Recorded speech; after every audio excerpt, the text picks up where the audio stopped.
Surah Al-Ma'idah, verse number 82. I recite from the middle of the verse almost.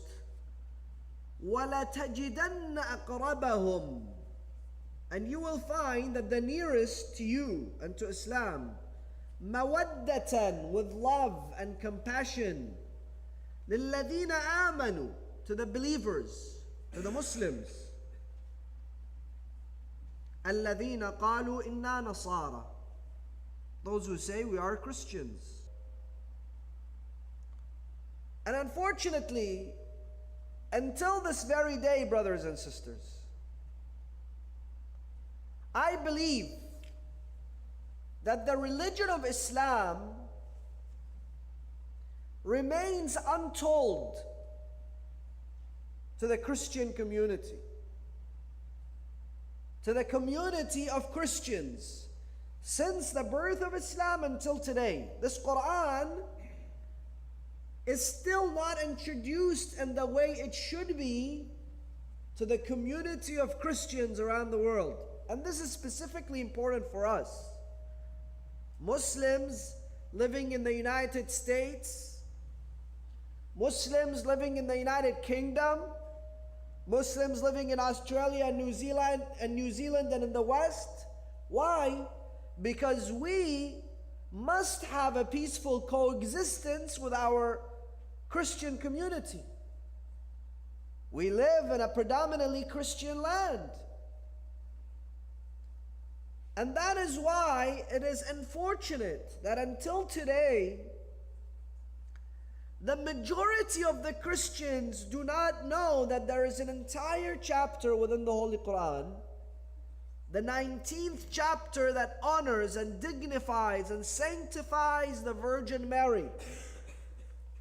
And it speaks of her purity.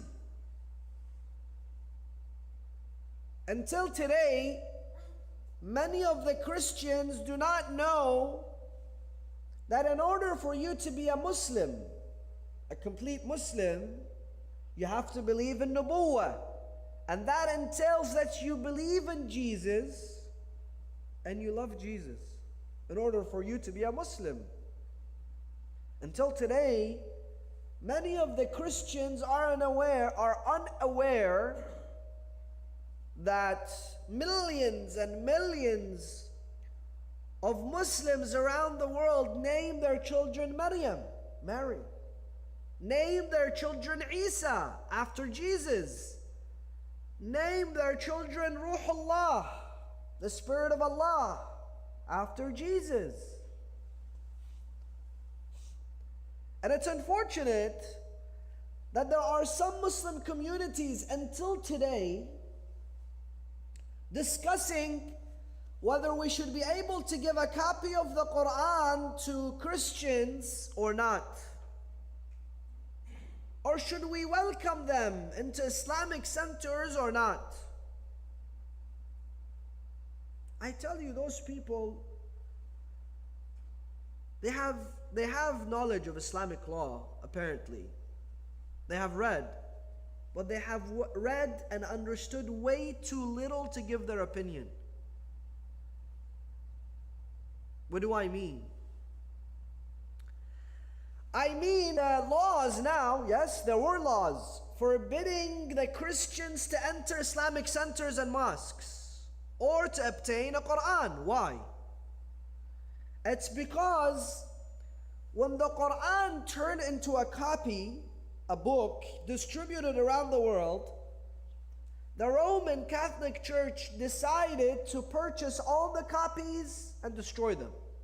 So the scholars came out with a fatwa: do not give a Quran to Christians, because ultimately they're going to disrespect the book, they're going to burn it, they're going to throw it in the ocean.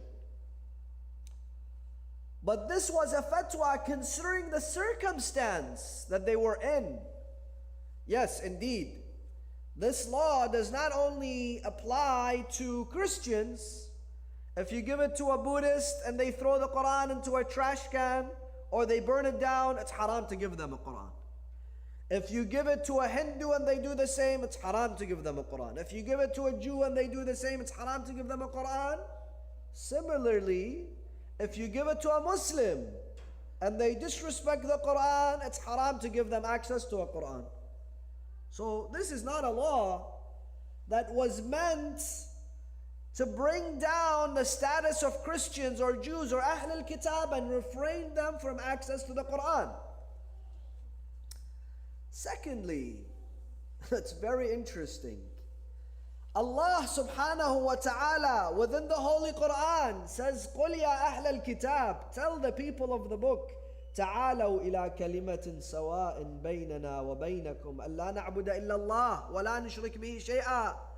Tell the people of the book, let us unite together, meaning us, the Muslims, the Christians and the Jews, under one common understanding, and that is Tawheed, the oneness of Allah. Now how will we come together with them if they don't end up reading that verse?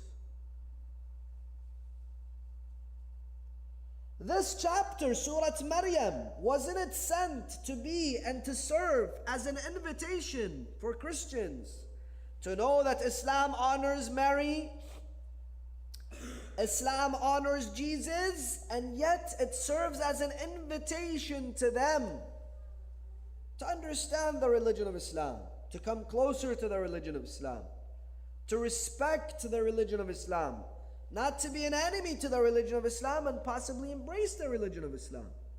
How would they do that if I don't give them access to the Quran? How would they hear the verse that I just read unto you, praising them, speaking of their faith, of their piety within the Holy Quran, if they have no access to the Quran?